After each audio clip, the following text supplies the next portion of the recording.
like a regular guest with Johnny Carson, and they'd like be talking about things, and it was like an inside joke where like they'd be talking about something random, and then Johnny would go, "By the way, James, did you bring your guitar tonight?" He's like, "I don't know, let me check," and he'd reach behind the couch, and there'd be his guitar, and everybody like, "Woo!" Like it was some kind of surprise that he. Of course, James Taylor brought his guitar. Why would James Taylor? Pull James Taylor today and be like, "Did you bring your guitar today? Let me check." Yeah, I got right here. Yeah, right here. No, I think we should. musician. Let's see. That'd be fun. We can do that. Danielle, did you bring your guitar today? Let me check. Yeah, I did. Yeah. Let's do it. Taylor, that's an expensive guitar. Yeah. That's an awesome guitar. I must say though, my next guitar is going to be a Martin. Martins are really like right now are. You better be signing that record contract first. Yeah, no. Those things are not cheap. I know. Well, and the thing is that the Taylor, it's funny. They know how long their products last. The wood and everything, other than the electric pickup, is lifetime. Okay, the electric pickup is 2 years. I celebrated its 2-year anniversary since I bought it, and then boom, it broke. Pickup went out. And I was like... Remote control. Yeah. They did it remotely. There's this really popular music place called Corner Music, and they repair everybody's stuff. And I brought it in, and they said, I go, my pickup went out. He goes, is it a Taylor? I go, yeah. He goes, how old is it? I go, 2 years old. And he goes, we do this every day.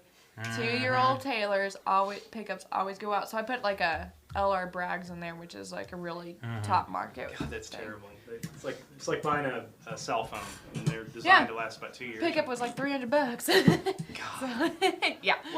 Well, that's a nice guitar. It was more than $300. Yeah. I mean, yeah. So it was worth like the $1,000 investment. They said the LR Braggs has a warranty of itself on there and all this stuff.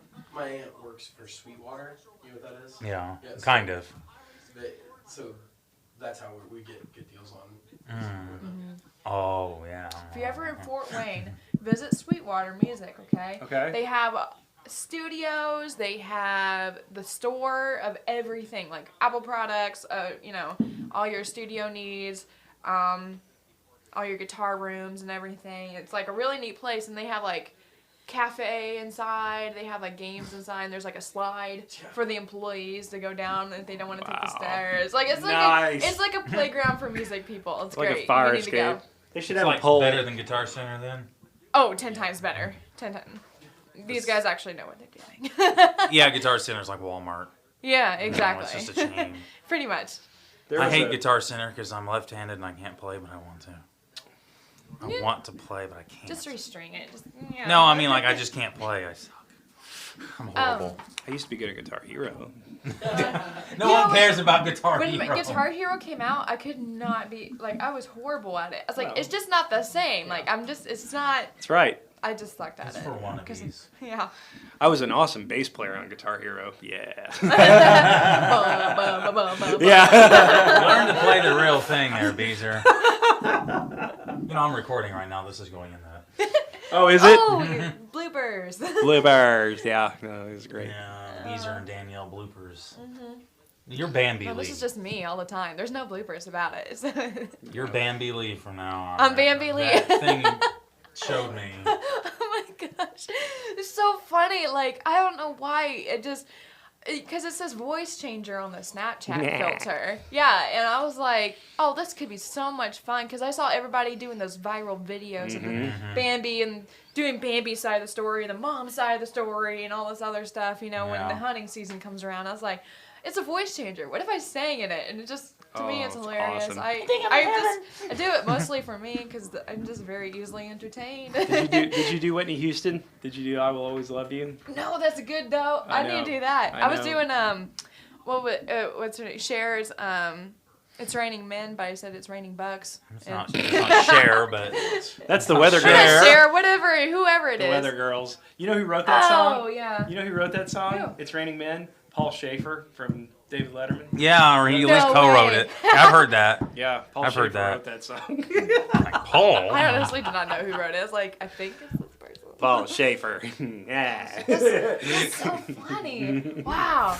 It could be anything. And Paul Schaefer was actually the first musical director of Saturday Night Live when it first went on the air. I had no idea about that. Yeah. This I is love Brian's Songwriter. useless trivia. Yeah, I'm full of useless junk. Useless. WBDC useless trivia. We should have a show like you that, need Brian. to. That'd be so funny. Yeah. Well, last year when People we gave call away, in and do the answer. It's called the Morning Brain Teaser. Teaser. That's right. That's right. last year when we gave away Holiday World tickets, he had useless facts about stupid criminals and Oh, yeah. things like that. Stupid criminals. Right now, like the thing is like stupid laws. Yeah. You know, apparently, like you can get a divorce in Tennessee if you give the wife 10-pound bag of dry beans. Yeah. What are they, Jewish What all state- down I there or don't something? know. It's I still divorced thee around. 3 times and you're done. And- Jack and the Giant Beanstalk. Some state it's illegal to carry ice cream in your pocket. What? well, forget I believe it. It should be. There's all I kinds mean, of can you weird. imagine that poor Klondike bar? That thing is expensive. They need Yeah. to not put that. You know, that's why It's it's Klondike I illegal. think Probably Danielle should have brought some Klondike bars. Or like a Haagen-Dazs, you know. I think Danielle needs to stop talking Dove about that bars. stuff right now. Those are ridiculous. Those are like Someone $2 a bar. Someone come get us ice cream. All right, interview's over. We came here to That talk was about easy. ice cream. Who cares about the Mitchell Opera House? We came to talk about Klondikes. Okay. Let's Yeah. do this interview. We've been goofing around enough. Klondike bar. There's nothing wrong with goofing around. It's good. No. It's Oh, good. I don't need to hear Carrie. No, you need to put it in pre. You know, everything's recording right now. This whole conversation. Oh, the I whole love thing. it. Send Yeah, it to me. it's been going on for almost 6.5 minutes. Here. Send it to me. Jeez. Okay. Can we get serious? No. I knew this was going to happen. I know you. I know. You're not a very serious person. No. That's fine. You can't take life so seriously. Not from me, especially in the industry that But I'm you- in. You've got to take your music God. seriously. That's how Oh, we're going to that I start do, off. That is yes. the first question. Danielle, Yes. how seriously is your music? You're very goofy, It- very funny, but your music. It's my life. Like I was telling someone the other day how what I was thinking, what would my life be without music? And I'm like, I honestly do not know. Like that's how much my life revolves around music. So I do take music seriously. You'd be but- like the rest of us. Go to work and go home. Yeah. I mean, That's I go to work and then I come home and I'm doing like twice as much work as I can, on my music, while I'm Yeah. away and stuff. It's tough, but you have to have like that like laid back, kind of personality because I mean, it can like drive you up the wall kind of thing, if you just take everything so like life so seriously, like it's a hard industry to be in. So you want to make sure that you relax and you just be a personal person because Well, you're talking to the right people. We don't take anything seriously. Not here at the station. I know. Not here at the station. Oh, except for that Danielle interview. Yeah, You got to take that yeah, seriously. Yeah, this But is really hard for us. You wake up and go to sleep writing music, don't you? Do what? Oh, yeah, pretty much. I wake up in dreams and just have a song in my head all the time. Do you have a notepad by your pillow, just in case? Yes, if not my notepad, my iPad, just something to write down. Okay. Some kind of pad. Yeah, Notepad. Or, eyeliner and just right on the side of the drawer. There you know, go. just- There you go. Lipstick on the mirror. yeah. See that drawer? That made me millions. Like, I've been losing sleep lately because I wrote with someone this past Wednesday in Nashville, and we have this really good song going. And I've had it in my mind when I keep going to sleep. It's a very relaxing song. Okay. It's really, like, sway. It's really good. And I just have that in my mind. I'm like, I can't go to sleep because we're not finished with the song. And my mind's like, finish the song. And I haven't been down there. I haven't been back with the guy yet to finish the song, so my mind's driving me crazy. So. Well, you were right when you said you're just going to talk and answer my questions. That right there answers my very first one. Oh, goody. What have you been up to? Yeah. Well, writing right now. I mean, my life, like my music life, is like in seasons. So spring and summer is like gigs almost every weekend. It's really like the prime time for me. This year is funny because in fall, like I've had the most gigs. Like almost every weekend, I have a gig, and I love it. I love going and traveling places, meeting new people.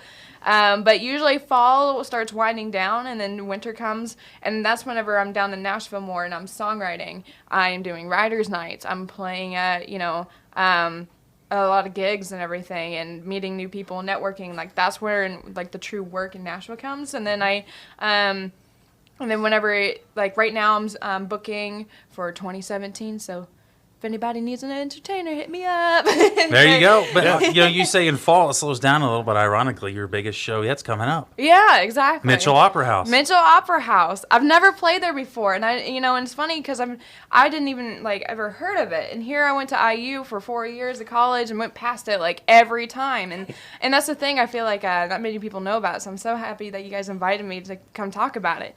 So it's in Mitchell, Indiana, just south of Bedford. It's not that far from here, is it? No, it's not. And it's I have 400 seats to fill, okay? Okay. So they invited me, and I was so excited. They invited me a year ago, almost a year ago. And I've been preparing for the show all year You want long. Standing room only in there. Yeah, that's People that's my turned goal. away, But, and anybody who comes out, I'm so appreciative for everybody's support, because being in Nashville, not coming up to Indiana as much and seeing people as much, I do try to get gigs up here.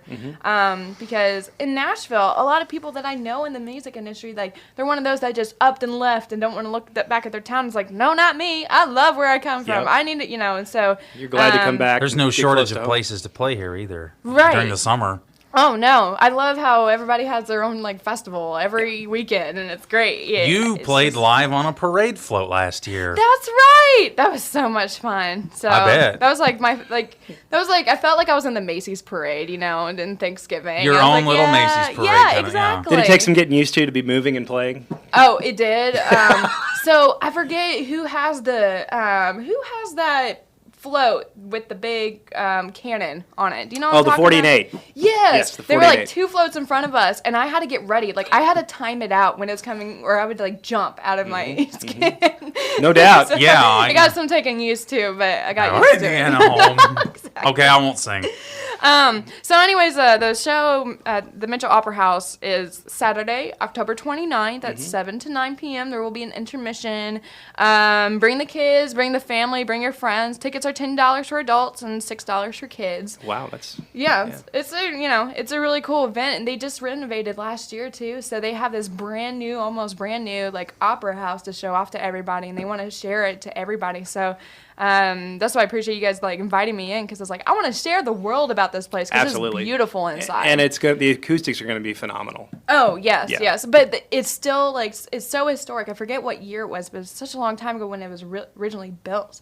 But they said the bones or the skeleton of the of the foundation was so well done. They only had to do just some renovations on the inside just to update it. Okay. But That's good. Yeah, so it's really cool historical place. I'm excited to play there. Okay, and then where can we go to find tickets? You can go to Mitchell Opera House website. Okay. Where you can order tickets, or you can get tickets at the door. Yep. So Do you have a link on your Facebook page?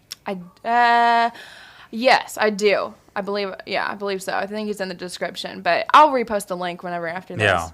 Yeah, you can check out Dan Lee on And- Facebook, and we also have a link, I believe, on our website. Yeah, I was going to ask you that, WBDC.us. Beezer. Do we have one? I know we got Yeah. a story about you on there. I think if you click on the flyer, you'll find a link to purchase tickets. Yeah, thank you. So that's it's pretty really simple. nice looking too. I looked at it the other day. I was like, man, this is pretty cool. Yeah. Danielle Lee on our website. But I Yeah. also have when you go to my Facebook page, the Danielle Lee Music Facebook page, there I have pinned to the top a post of an event, and anybody can go to that event and just click interested or can go or can't go, and it gives me an idea who can come. Yep. And gives the people there an idea who wants to come too, and so just want to know Okay. how many people it reaches out to. I just clicked on your picture on our website, and it takes it right to the Mitchell Opera House website. Yeah. So just click on your picture, and there And they go have right a to lot it. of shows. They have a lot of shows up there, almost every weekend, and a lot of cool, familiar names from Indiana. A lot of people who are touring around the country too. They have really good acts there too. So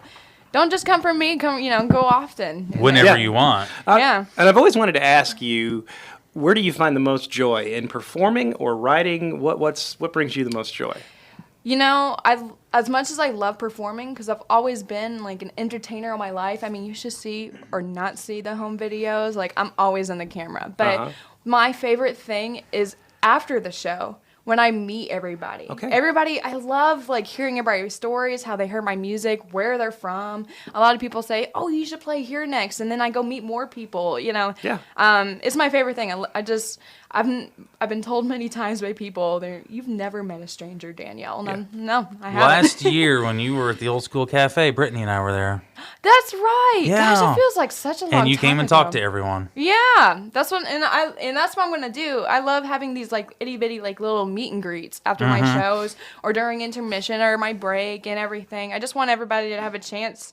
I just want to say hi if they wanted to and ask any questions about Nashville and what it's like. And I have a lot of parents who come up to me and say, "My kid loves you, and so bring your kids."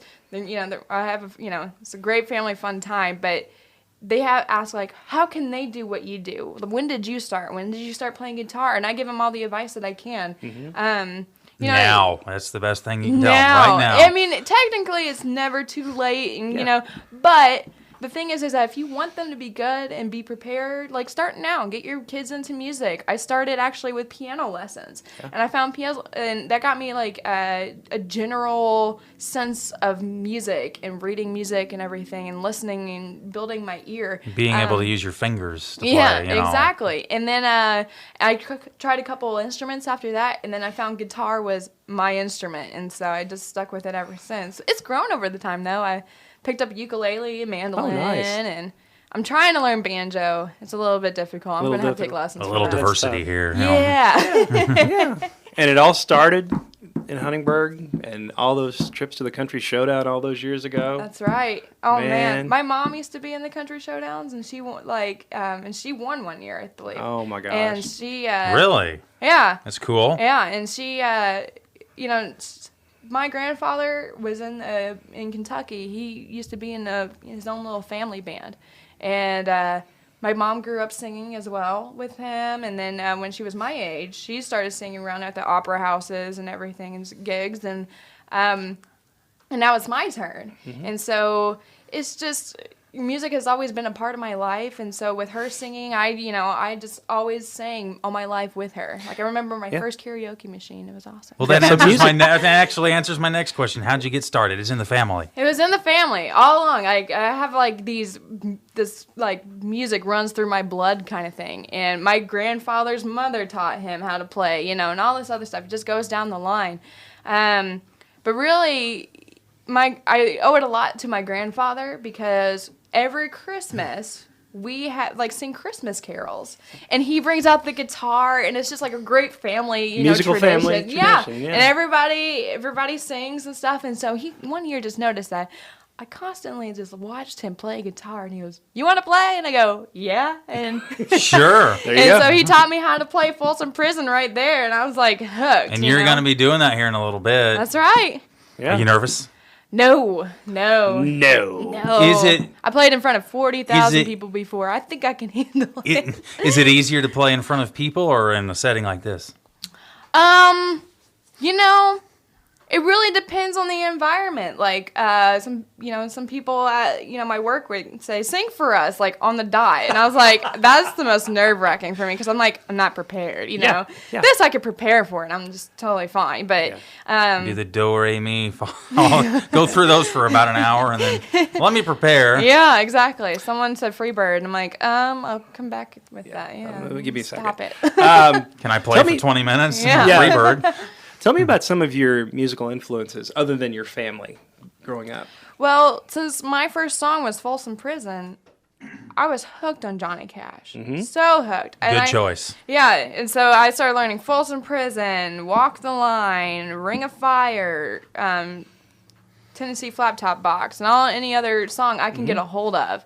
And then I got into the Carter family and June Carter, and then I got into... and this is while growing up. Like I grew up in the Dixie Sticks, Dixie Chicks. Dixie Chicks, there you go. Dixie Sticks, yeah. Whatever they're called. You grew up in the sticks. Yeah. Right? Dixie Chicks era and Shania Twain, and so I just like surrounded myself with music. And but really, my main musical influence, I gotta say, is Johnny Cash. Okay. And if someone sees you perform that's never seen you before, what can they expect? Well, they're going to expect a really like personal performance, like a really laid back, and this is what's going to be different about my Mitchell Opera House is like it's not just me playing songs.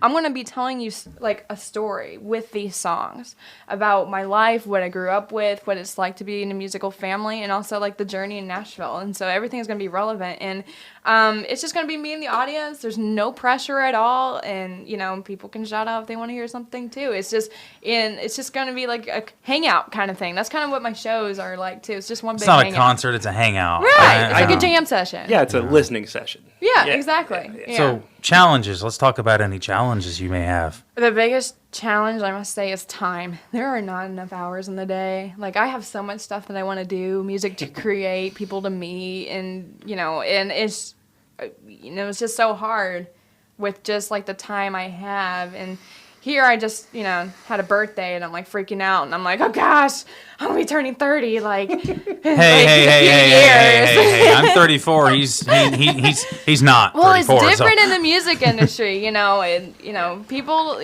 like, female artists, especially, to be younger. And it's just one of those, the trend is younger artists and younger keep getting younger. But thankfully for guys, they can age to whatever they want. Look at George Strait. What are you saying about us here? What are you saying?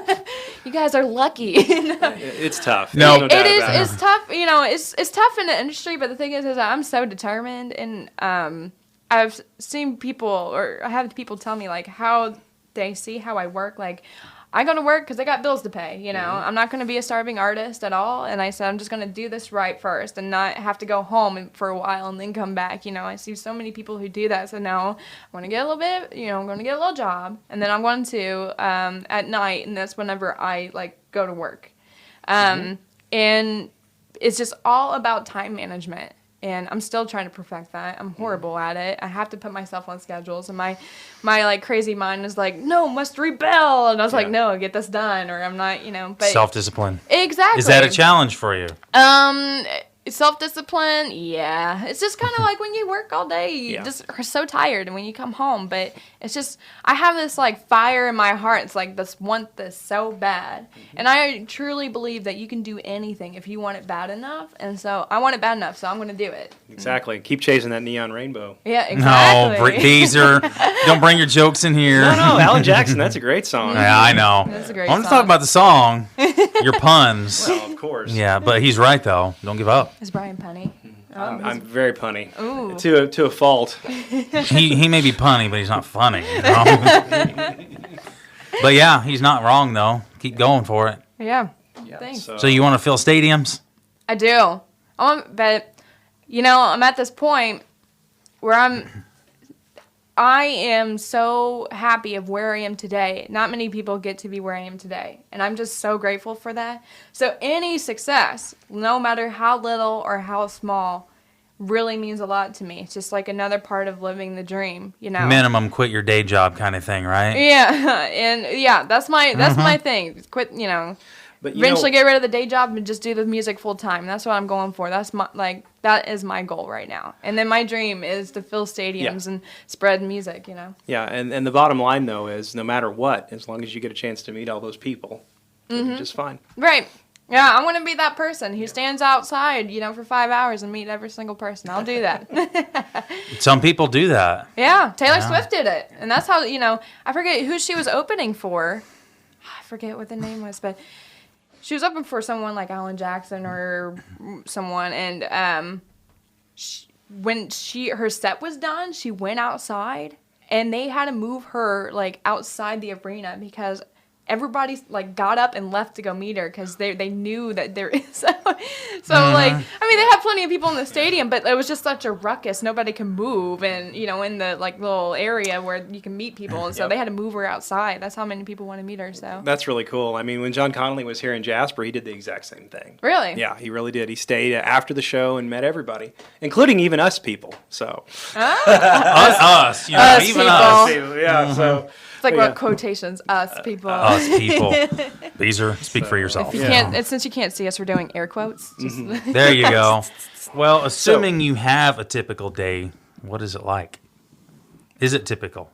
No, every day is like different. Good, right? Even though I have a job, but every day is different. And set up a schedule. Monday is booking for 2017. Tuesday is marketing.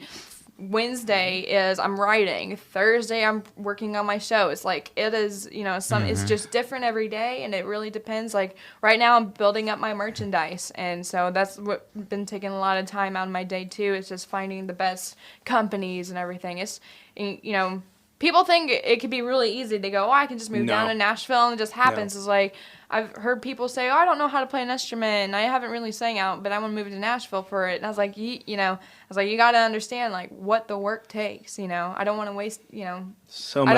I'm just going to be blunt about it because I would hate for someone's dreams be crushed. Say, well, get ready first and then go, so. Yeah. You need to be, pretty polished before you go down there because there's so many other things that you need to take care of while you're trying to find gigs. Oh, definitely. So, I mean, first you can't starve. You got to make sure you. Yeah. Rule number one: sing don't. if you're dying of starvation. You can't sing. Exactly, and so you gotta really just take the time to prepare. And I was thankful enough that my parents let me get into guitar lessons when I was 10, and start from there. And I was in choir, and that kind of got me ready for shows. And then it's a lot of research, what to do at shows, how to do things, how to, what do you need to do next, how to be successful as an independent artist without a label or management team and all that other stuff. So you're doing all that work. And so right now I'm hoping, they said, a lot of people say, well, managers usually come to you. And so that's my next step is getting involved with management. And so I'm waiting for anybody who wants to come, and say, hey.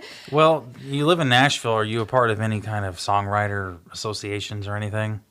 Not yet. I'm actually working on a couple, and especially I want to be a part of the writer suffragists, I guess, or suffragettes. And they it's just a bunch of women, female artists. So good. Deanna Carter's part of it, from Strawberry Deanna Carter, Wine. yeah. And it's so good. And that's what I wanted to be part of, is one of those, something like that. And really, I'm just right now networking with so many young people.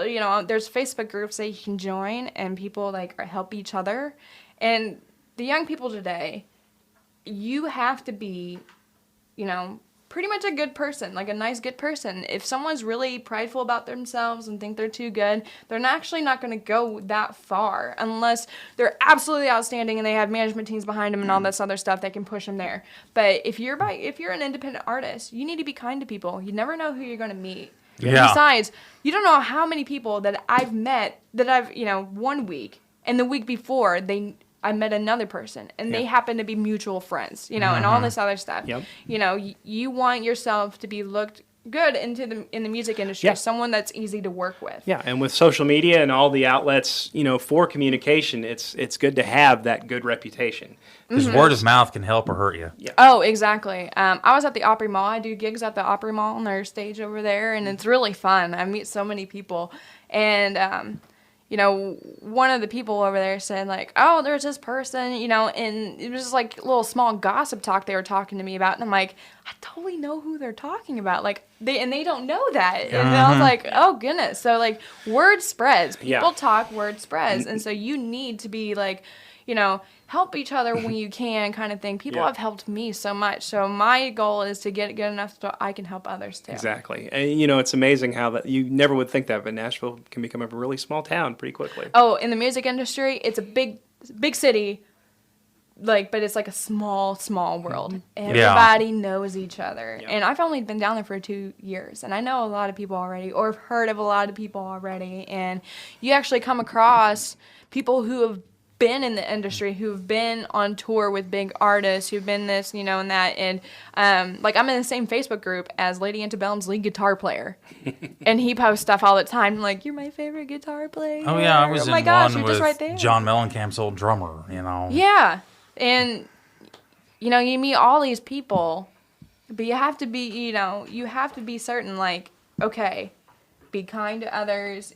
And just do good, just help each other out and everything, support each other and each other's music, because sometimes you're the only person that they have. Mm-hmm. When people withhold information that you can easily just hand out as advice, Mm-hmm. people recognize that, and and nobody wants to work with you if you're not willing to help them. They're not going to be willing to help you. It's kind of like a mutual agreement thing. It's like everybody becomes friends, and then people, when people start talking, people will start knowing like who's good and who's bad, and so it's all about building reputations and just be good, guys. Just be nice. That's right. Don't forget us when you get famous. And you brought your guitar in today. I did. And do you have a name for your guitar?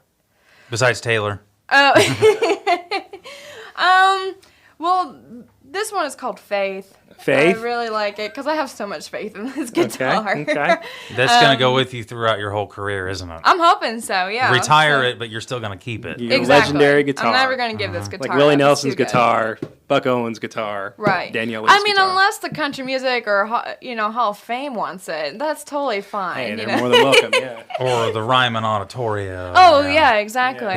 I'm sure you've been in there and toured it. No, well, I actually haven't. I've been in the have. Grand Ole Opry. I have not done. I'm about to go into the Ryman for the first It's time cool. in November. Get I'm the guided so tour. Excited. It's worth it. Oh, it's okay. I did it 3 years ago, and it was pretty awesome. I did so many presentation projects about the Grand Ole Opry and how it became to be. And so my first show there that I got to go watch was at the Grand Ole Opry, and we did the backstage tour, and it was amazing. Like, you see where Studio B is, where all the hee-haw characters and everybody, filmed, and it was just like a really cool, neat experience. So Rhyme is next on my list. Well, if you get the guided tour, they take you backstage and they just show you where everybody goes. All the famous people, Yeah, and then I'll have New Dreams to really play on a my show list there and be like, play a show, Ryman. Well, they're already on there. That is what I think I will know when I made it whenever I step on those stages and play for my show. Oh, absolutely. So I will It's know a that cool I did place it. to see a show too. Yeah, and they. Brittany and I saw Casey Musgraves there last I September. heard there's not a bad. It was an awesome show. I heard there's not a bad No. seat in the house. It's not. We were up front and it sounded great. I don't know what it sounds like in the back, but it's probably good. Right. Because I mean, it used to be a church, so Yeah. those and that's this church was built before sound systems were part of it. So they had to make churches and stuff like that have great acoustics to carry. So I'm sure it sounds amazing. Oh, it sounded really good from where I was. So Okay. go see a show there. I'm Find going. out. That's all I can tell you. Yeah, I'm going to see Ingrid then- Michaelson over there. She's coming in town, so I want to check her out and everything. Then maybe one day you can play a show there. Yeah. That would be cool. I scream at her, bring me up on stage. Do it. No, I'm might not a work. heckler. I don't want anybody doing that to me, so I won't do it to them. So, but no, that I will definitely know when I made it. Whenever I play on those two stages. Well, speaking of Nashville, weren't you on Nashville? I was The TV show? The TV show used to be on ABC, now on CMT. I was on there. I was asked to be on set 3 times. The first time I went, they actually didn't. In the film, or in TV shows or wherever you're filming, anything can change. The director doesn't like the angle, and sometimes they can just totally cut out a scene, and then nobody works that scene. I did that. That was my first time there. I was so excited, and then they didn't use me at all. They're like, actually, we're not doing those scenes anymore, but you can stick around. I mean, they paid me per hour, so I was like, well, I'm sticking around. Oh, you got paid. I got paid, and Cool. I got fed, and I was by the stars. They walked right by me, and I was like, I just wanted to reach out and touch them and be like, yeah. You should have. But no, Well, I'm not let me creepy. write a song with you. I'm not bro. creepy, but Wow. I'm not that much of a fangirling kind of person. But I just kind of withheld it and just took it in my heart. It's like, oh my gosh, you guys are just right there. So anyway, second time, it was a scene called Barnaroo, and it was in this big barn, okay, out in the middle of nowhere. And I'm going out there, it's muddy, and I have my little Ford Focus going, and I was hoping not to get stuck and everything. And it was so cool. I got to be right by the stage, okay, and the performers were performing, the main characters were performing, and so I got to be right by the stage, and then all of a sudden I hear, "Don't move," and so I just pause, and there's a camera just right over my left shoulder, and then I was thinking, if I I can kind of tell, it was black, it was really dark in there. I was like, if I just turn to the left, my face to the left, I can get the silhouette of my face, and then I'll know that's me. Yeah. And when I did it, they cut it real quick, but they kept it on the show, and I was like right there on TV. I was like freaking out. It was so cool. The third time was when Raina and Deacon got married, and I was one of the servers in the wedding, so you'll see like me in the background somewhere. If you like, I'm the only person who has my hair, like my kind of hair, so it's really easy to find me. Yeah. And they gave me this like champagne glasses, and when I got there a little bit late, okay? And By a little bit, what do you mean? Well, we were doing bit? wardrobe, and they ran out of clothes for everybody. There was just so many people, and so they were looking like so. I was a little bit late because again, it was muddy out there. Like I swear, every time I go, it's raining, and it's sometimes awful. But I meet so many good people, and it was so much fun. It's worth it. Well, that's one good way to get discovered. Oh, yeah. You have no idea. There's so many people who are playing extras that just do it for fun. Yeah. And they're like managers. They are in the music industry doing something like songwriting. I met a Shania Twain impersonator. And it was like, really? You meet everybody. And it was so neat. And anyway, so I was running a little late, okay? And I'm walking up to there, and I just got like into wardrobe as my server's outfit, And they said, if you guys were in the last scene, come on up. And I was like, they won't know. There's like 50 people here. And I just kind of like shimmied on into the set. And I was standing by, like, they had this fake dessert table. And they were like, someone pointed me out. They go, what are you doing? I go, oh, I'm just delivering desserts to the tables. Don't send me out. And he goes, I got a better job for you. And I'm like, okay. And he brings out these 2 champagne glasses, and I'm looking at him wide-eyed, and I'm like, and he goes, it's okay, they're glued down. I'm like, oh, thank goodness. I was like, you don't know me, I'm like the biggest klutz ever. And anyway, so he goes, oh, I want you to walk in front of the camera. And I'm like, oh, yes, yeah, exactly. Heart beating. And I was like, okay. So I walk in front of the camera, and you have to do it like 10 times over and over again. Do the same thing, do it again, cut, do it again, and it was, and so I was like right there. I could just like touch the shoulder of the, of Maddie or awesome. Lennon, and it was just definitely a neat experience. Ew, it was the best, and I wish I could do it again.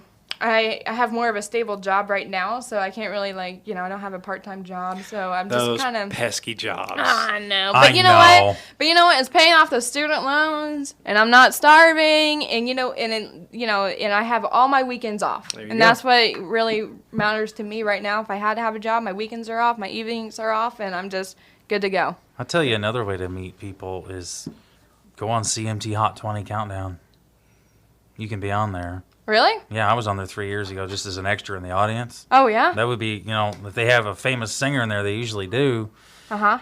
Talk to him. I need to do that, yeah. Willie Nelson was on it once, and I think when I was there, I can't remember who it was, but... Yeah, I'm going to look it's that acting. up. It's like acting, I'm just so like we were down for talking this. about. They take, they do takes and stuff. Meet them.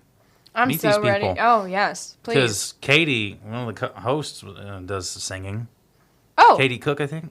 Yeah. Is that her name? Yeah, I think so. Yeah. I think so. Those are people you need to meet, Danielle. Yeah, I know. I'm meeting everybody, as many people as I can, There you go. There's so many people moving to Nashville. You can't really keep up with it all, but you meet whoever you can. So you never know. You never know. But I do have a producer down there. He's a Grammy Award-winning producer. He arranged Wind Beneath My Wings, if anybody knows that song. I'm sure you do. Yes, he did like every Joe Diffie song, Oak Ridge Boys, he knows just his a few stuff. legends, that's all. No big deal. No, I met him one year while I was in college before I moved down to Nashville. And he's kind of been my mentor ever since. And he just believes in me so much. And now he wants to do a project with me. And so I'm going to have new songs coming out by a Grammy Award-winning producer. And I'm like, heck yes, let's do this. Have you started recording yet? No, we're actually in pre-production. Ooh. So we're picking out songs currently. Okay. And he's saying this is not a demo. We're going to do this. And we're gonna he has connections to labels and song pluggers and publishers. He's like, he goes, I got a few publishers. He goes, we can go to them and they can pitch songs to you. I'm like, pitch songs to me? What? So that sounds awesome. You know, as much as I love being a songwriter, it's just a different feeling when people like play my song, Yeah, you know? Yeah. But do they let you write your own songs? Yes. Yes. And record them and cut them? Yes. So right now we're kind of in the song picking. So I'm sending all my songs to the producer and saying what he thinks, and I have a brand new one. If you're on my VIP member list and it's for free, you can go on my website, my show dates, tab, and you can subscribe. Yeah. And I send brand new songs that I've just written. And so he likes this new song and he's like, oh, I can totally hear it in there. We got ideas of what instruments we're going to put in. So I got new music on the way. It's coming. But he goes, this is not a demo. This is not one of those things you walk in and walk out with like a CD in your hand. He goes, this is one of those things that we're going to take serious. We're going to take this to the labels, and we're going to present you in the best light we can. There you go. That could be your big break. Oh yeah. So that's why I take music so seriously. Anything can be a big break. Anytime I can meet someone who wants to help me, like this producer, and I'm so excited. Like there's just it's just a lot of patience, but the hard work and the patience really pays off in the end. How long have you been doing it? Professionally. Yeah. So I started in 2012. Really, doing my really big first shows. December 2011. I've been practicing and playing and singing guitar for almost my whole life, since 10. Mm-hmm. But then my parents one day goes, hey, the Gaslight in Huntingburg, you're going to be on Christmas break. You should play. They're having an open mic night. I'm like, I don't know. And because of that, just that little itty be like, oh, just go play 3 songs. That's the only thing you need to do. Mm-hmm. I was like, fine. They go, you never know. It could be fun. And it was fun. I had a blast with it. And I played my songs. I got off the stage. And boom, there was Buck Moore, who wrote Pay Me in Birmingham from Nashville. And he goes, I like your stuff. Want to come to Nashville with me? And it's like, ever since, history was made that day. And so I kind of been performing ever since. I tell you what, if you get your big break here soon, that's actually not very long. Really, you made it pretty quickly. Some people work a long time. Yeah, and I'm very lucky. I'm not going to say as much hard work that I put in, a lot of it, and I hate to say it, a lot of it is you need to meet as many people as you can because it can be who you know. And you need to get out there as much as you can because you never know who's going to be in the audience. Like that Buck Moore guy, it's like the songwriter. You have to give your best performance every single night because, like you said, you never know who's going to be watching. You never know. Like, I was at Hanson, Kentucky Barbecue Fest last weekend, and there was this guy named Zach Ashby. He was actually a musician in Kentucky, and he was there, and he liked my stuff. He goes, I have a management group that would probably like you, and I, gave him my, my card and everything, and so if you're good, people are going to want to spread your music and share you, to the world. And so I'm so happy for my supporters that they do that. And I put something out there, people spread it. And I'm just so thankful the support I have because not many people have it. And that's kind of what I thrive on. It's just the hometown support, kind of like a little pride, hometown pride. And it's great. Yeah, that's right. So be sure and come out and see Danielle at the Mitchell Opera House on October 29th, right? October 29th, 7 to 9 p.m. And right. If you want to do your song here, that's fine. Real quick, we'll get to it. But your show at the Mitchell Opera House, is it you or is it you and your band? It's just me. It's just me and the audience. I know. It's they have a lot of solo artists up there. And so I asked them, I go, well, this is a big event or a big venue. Do you need me to have a band? Because I can, in Nashville, there's so many musicians. You can put a band together. And they go, no, that's fine. You can do you. And I'm like, okay, well, I'm gonna do me because this show is kind of like a coming home show. Danielle Lee homecoming. Yeah, right? yeah, kind of thing. And we have the seats, we have the venue, and all I just need is the people. And I'm going to just, if anybody wants to learn what it's like to be in Nashville, here are some of their favorite songs. I play everything from Johnny Cash to Janis Joplin, Simon and Garfunkel to the top hits of today, like everything. I try to have something for everybody. Feeling groovy. That's right. Yeah. So, check it out. We've got a link on our website, WBDC.us, and see Danielle Lee. So, Beezer, if you'll get up and give her that microphone, we'll put that in front of her guitar. I'll turn it down so we don't hear it sliding across, and then All right. So, whoa, Beezer, there's a shelf there. There's a shelf there. He's like me. Yeah, close. Okay, it's just the three of us. Are you nervous? No. We're Three of awfully us we're- in here, but We're people are awfully gonna be listening. judgmental. Oh, really? I don't get that vibe from you Well, at you've all. got your husband. He, that's he true. knows. Well, if you, the way we did it when that other guy was in here, he stood up and pulled that microphone up, and then he put that microphone by his guitar. Oh, okay. That sounds good. Here, let me just... Yeah. Whatever's more comfortable for you, though. Right? Yeah, I mean, you got your straps. As long as you can do You know, it. I get more into it whenever I, like, stand, so... You gonna dance A all little over the place jig. like Johnny did? That's right. Okay, That's what so I get yourself situated there, and then Alright. I'll turn the microphone back up. do. And Okay. Alrighty. since this is being recorded, we can do a little edit all this. mic check. And I have a checking song, you know? really, Well, Yeah. Play your check song. This is my checking song. This is my checking song. Check 1, 2, 3, my checking song. There you go. How your level? yeah. He was like, I honestly wasn't looking. I turned the guitar down so I could hear your singing, and then they play your guitar again real quick. I want to make sure it doesn't overpower your voice.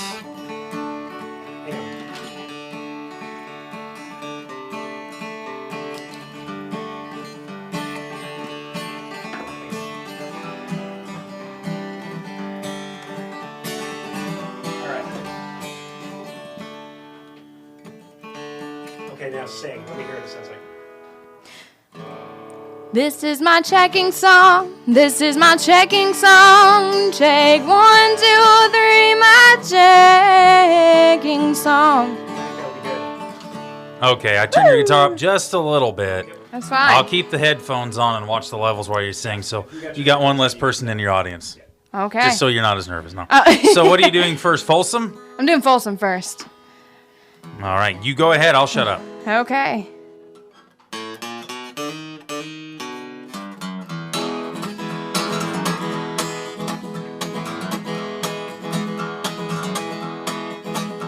I hear that train a-coming, it's rolling around the bend. I ain't seen the sunshine since I don't know when. Well, I'm stuck in Folsom prison, and time keeps dragging on.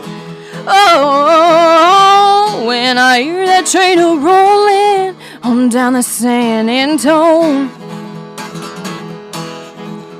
When I was just a baby, my mama told me, hun, always be a good girl, don't you ever play with guns. Well, I shot a man in Reno just to watch him die. Oh yeah, when I hear that lonesome whistle, I might and cry.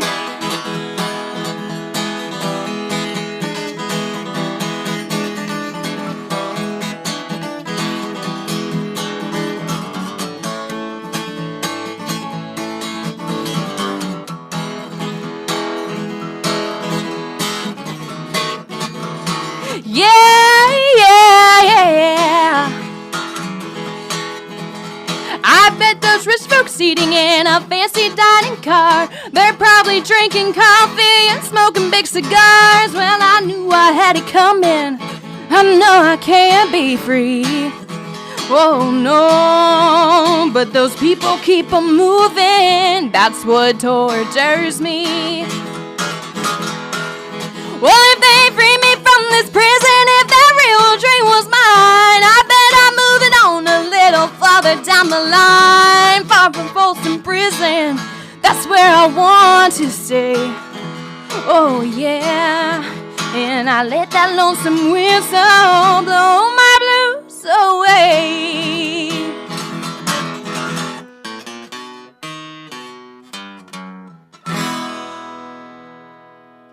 Yeah.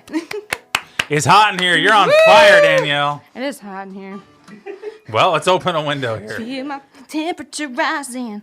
Okay. Did an awesome job. Thank you. I love playing that thing. Johnny and June would be proud. Oh, I hope so. You know, the first year I moved to Nashville, I actually was living in a suburb called Hendersonville, and I found out Johnny Cash and June Carter were buried not too far from where I lived. And so I actually went to go visit their graves, and just like, it was just like this humble experience. Like, I'm supposed to be here. And I just felt like they're just right there. And I just hope that I do make them proud, kind of thing. You know, they are like my musical influences. So I want to do it justice, right there. And exactly. I want to do them justice. So one of the ultimate country legends. Yes. And rock legends, actually. Yeah. Really, when you think about it. And now they're placing him in like the Americana genre, and he should be in everything, really. Yeah, pretty much. Like, he was everything. Gospel, everything. So if you're not influenced by Johnny, you're not in music. Right? Exactly. Okay.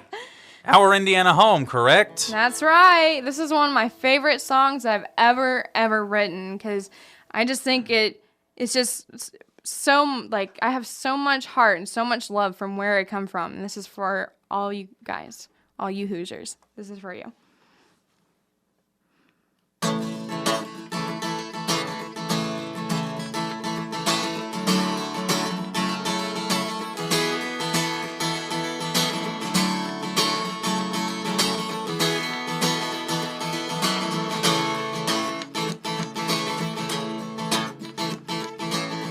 I'm looking out at the Ohio,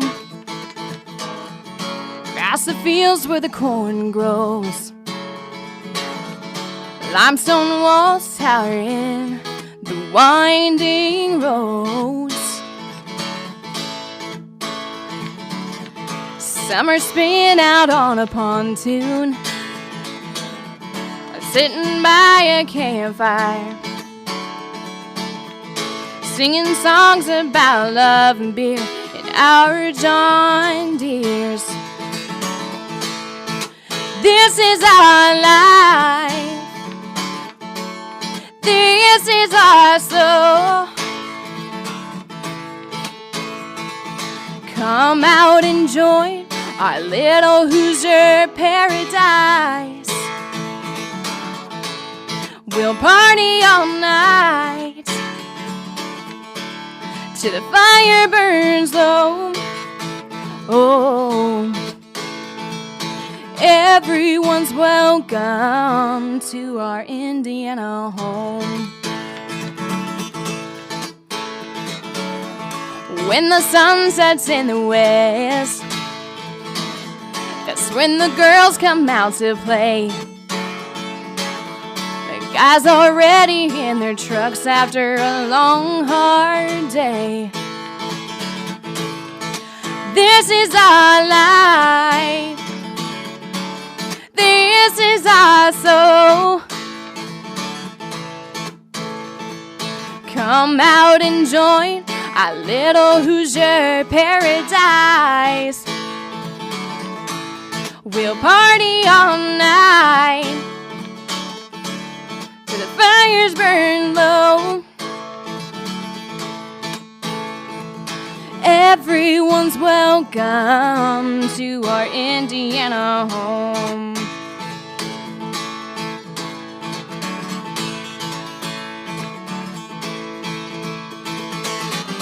There will always be a place where I can go,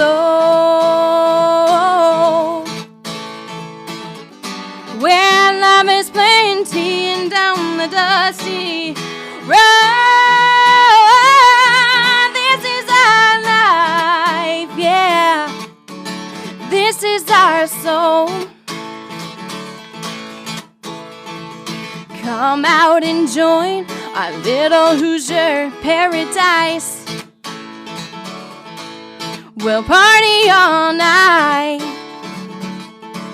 till the fire burns low. Everyone's welcome to our Indiana home. Everyone's welcome to our Indiana home. Everyone's welcome to my Indiana home.